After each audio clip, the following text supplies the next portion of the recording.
Mula sa simpleng pag-amin ni Eman Bacosa na si Jillian Ward ang kanyang celebrity crush hanggang sa mga viral TikTok trends at ringside appearances, unti-unting nabuo ang kwento ng kanilang koneksyon na pumupukaw sa damdamin at curiosity ng kanilang mga tagahanga kung ito ba ay mauuwi sa isang romantikong relasyon. The Philippine Showbiz List presents Bagay Ba sina Jillian Ward at Eman Bacosa Pacquiao? Eman confessed his crush on Jillian. Magkaiba man ang larangang ginagalawan, ang pagdikit ng pangalan ni Jillian at Eman ay hindi naiwasan at tila ba natural na umusbong na sinubaybayan ng publiko. Nag-umpisa silang malink sa isa't isa nang ihayag ni Eman ang kanyang little crush kay Jillian. Nangyari ito noong November 18 sa episode ng programang Fast Talk with Boy Abunda. Sa kabila ng kaunting hiya at ngiti, nagbigay si Emma ng simpleng mensahe. Hi po, sana magkita po tayo soon. Ilang araw matapos ang pag-amin ni Eman, nagbigay rin ng opisyal na reaksyon si Jillian. Sa isang interview, sinabi niya na na-appreciate niya ang pag-amin ni Eman. Kinumpirma rin niya na nag-follow si Eman sa kanya sa Instagram at siya naman ay nag-follow back. Bukod dito, napansin din umano niya ang mga TikTok videos tungkol kay Eman kung saan inilalarawan ito bilang isang very godly at very nice na tao. Nagbigay rin si Jillian ng heartfelt message kay Eman kasunod ng pagpirma nito ng exclusive contract sa Sparkle GMA Artist Center. Binanggit din ni Jillian ang sinabi ni Eman sa telebisyon na sana magkita sila soon at bilang tugon, umaasa rin siyang magkikita sila sa lalong madaling panahon. Jillian Eman first meeting. Mula sa mga interviews at pag-amin, naganap ang kanilang unang personal na pagkikita. Nangyari ito sa premiere night ng pelikulang KMJS Gabi ng Lagim The Movie noong November 24, 2025. Kapansin-pansin ang maagang pagdating ni Eman kasama ang ilang taga-Sparkle at nagtyaga siyang maghintay sa pagdating ni Jillian. Nang i-announce ang pagdating ni Jillian sa black carpet, kapansin-pansin ang biglang pagbabago ng ekspresyon ni Eman. Ayon sa mga naroon, kitang-kita sa kanyang mukha ang sobrang tuwa at excitement. Hindi niya maitago ang ngiti habang hinihintay ang pag-akyat ni Jillian sa stage.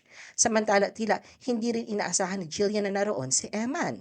Nang makita niya itong umakyat sa entablado, hindi niya napigilan ang kanyang reaksyon at napabulalas nang hindi niya raw talaga alam. Makikita sa kanyang mukha ang gulat, ngunit may kasamang halong kilig at amusement.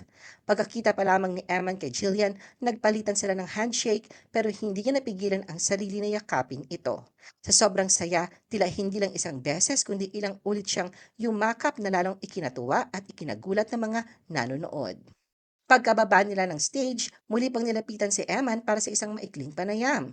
Sa pagkakataong yon, yumakap na naman siya kay Jillian. Dahilan para matawa na lamang si Jillian sa kanyang pagiging expressive. Nang tanungin tungkol sa kanyang reaksyon, aminado si Eman na siya ay na-starstruck. Ayon sa kanya, hindi niya inaasahan ang kanyang mararamdaman nang harapan na niyang makikita si Jillian. Ipinahayag niya ang paghanga sa kagandahan nito. Sinabing mas maganda pa ito sa personal at halos wala siyang mahanap na salita para ilarawan ang kanyang naramdaman. Agad naman na nag-react ang mga netizens sa kanilang interaksyon. Maraming taga-suporta ang nagpakita ng positibong komento at umaasa rin na sa hinaharap ay makabubuo sila ng on-screen tandem. Anila, maganda ang chemistry ni Jillian at Eman sa harap ng kamera at maaaring maging simula ito ng mas maraming collaborative projects sa entertainment industry. Samantala, kung sa naunang panayam sinabi ni Eman na nasa level 5 ang pagka-crush niya kay Jillian, tumaas na raw ang kanyang interest nang makilala niya ito ng personal kung saan umabot na ito sa level 7. Tila ba mas lumalalim ang kanyang paghanga at posibleng mas nagiging seryoso sa paglapit kay Jillian. Ito ay nagbigay ng dahilan sa publiko at mga taga-suporta na mas pag-usapan ang kanilang potensyal na koneksyon. Kasabay nito, nabanggit rin ang reaksyon ng pamilya ni Jillian, partikular ang kanyang ina na si Mami Jennifer Ward, na sinabi niyang kinikilig siya sa dalawa, ngunit pinapahalaga na ang desisyon ay nasa kamay pa rin ng anak niya. Lalo pang nagdagdag sweetness sa unang pagkikita ni Jillian at Eman ang suporta ni Jessica Soho kung saan ay tinawag silang potential love team. Hindi nga nagpaawat ang dalawa sa pagpapakita ng interaksyon nila online, lalo na si Emma na todo suporta. Sa isang video message, iniimbitahan niya ang publiko na panoorin ang pelikula at hiniling ang swerte para kay Jillian. Bilang tugon, nirepost si Jillian ang mensahe sa kanyang Instagram stories at isinulat ang simpleng thank you kasabay ng white heart emoji bilang pagpapakita ng pasasalamat at pagkilala sa suporta ni Eman. Jillian shows support for Eman's boxing match. Sa pagtatagpo nina Jillian at Eman, mas naging mapanuri ang netizen sa galaw ng dalawa online. Mula sa pag-follow sa account ng isa't isa, may mga pagkakataon ding nagla-like si Eman ng ilang post ni Jillian. Habang tumatagal, mas dumadami ang content na nag-uugnay sa kanila. Nagsimulang lumabas ang mga edited videos na pinagsasama ang kanilang larawan. May mga fan pages na agad gumawa ng ship name para sa kanila. May mga TikTok clips na nagpapakitang magkasama sila sa iisang lugar. May dance challenge na naging viral kung saan napag-usapan kung si Eman nga ba ang lalaking kasama ni Jillian sa video. Ilang buwan matapos ang kanilang unang personal na pagkikita, kamakailan, muling nagkaroon ng makabuluhang pangyayari sa pagitan ni Eman at Jillian.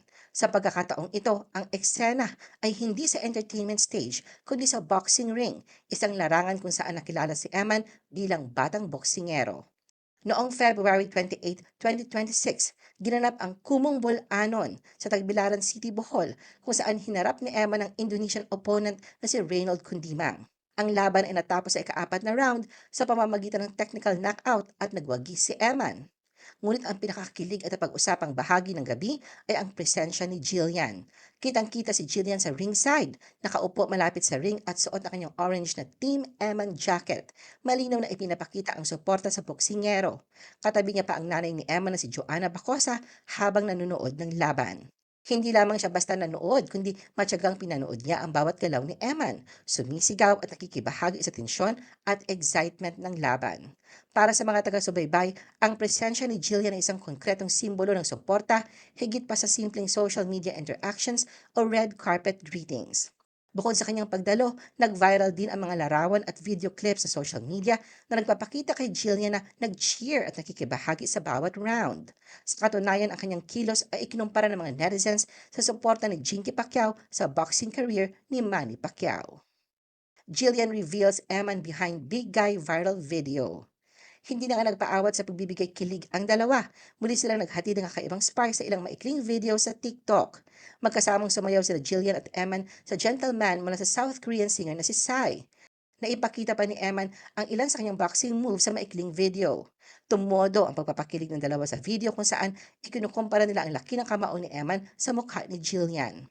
Suot pa ni Jillian ang orange team gear ni Eman sa video. Isa sa pinag-usapan ng pagsayaw nila sa kantang Big Guy. Muling napukaw nito ang imahinasyon ng publiko. Matatandaan na noong January 15, 2026, sa kanyang TikTok unang nilabas ang Big Guy trend. Sa video, makikita may isang lalaki sa likod ni Jillian na nagfi-flex ng braso habang gumagawa siya ng trending dance clip. Hindi agad nakilala ang identity ng lalaki, kaya agad itong nagpasiklab ng speculation online. Nag-react mismo si Eman sa social media. Maingat niyang itinanggi na siya ang lalaki na sa video. Agad na napansin ng mga fans ang kanyang pahayag, lalo na ng mga sumusubaybay sa speculation tungkol sa misteryosong lalaki. Sa comment section ng viral post, napansin ng netizens ang kanyang magaan at playful na tono ng isulat niya, "Ha ha ha, God bless," kalakip ang folded hands emoji. Kasama din ang isang GIF at ang pahayag, "It should have been me, not him." Kasunod nito muling nagbigay ng direktang pagtanggi si Eman sa pagsasabing, "Di po ako yan guys."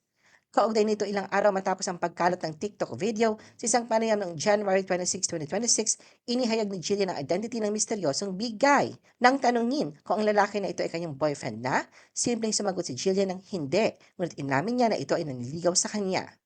At katulad ng kanyang ipinangako, binigyang pagkakakilanlan ni Jillian ang lalaki sa likod ng big guy. Nitong linggo, March 1, kinilig ang kanyang mga taga-subaybay nang muling i-recreate ang sikat na dance challenge sa TikTok. Sa pagkakataong ito, tuluyan ang naibunyag ang misteryo. Habang sumasayaw muli si Jillian sa kantang Big Guy, ipinakilala mismo ni Eman ang kanyang sarili sa video na muling nag-flex ng kanyang mga braso. Ano ang masasabi mo sa video na ito? Mag-like o mag-react at huwag mahiyang mag-comment. For our YouTube viewers, huwag kalimutan mag-subscribe at i-hit ang notification button. At para sa aming Facebook viewers, mag-like at follow sa aming Facebook page para updated ka sa mga showbiz chika. Thanks for watching!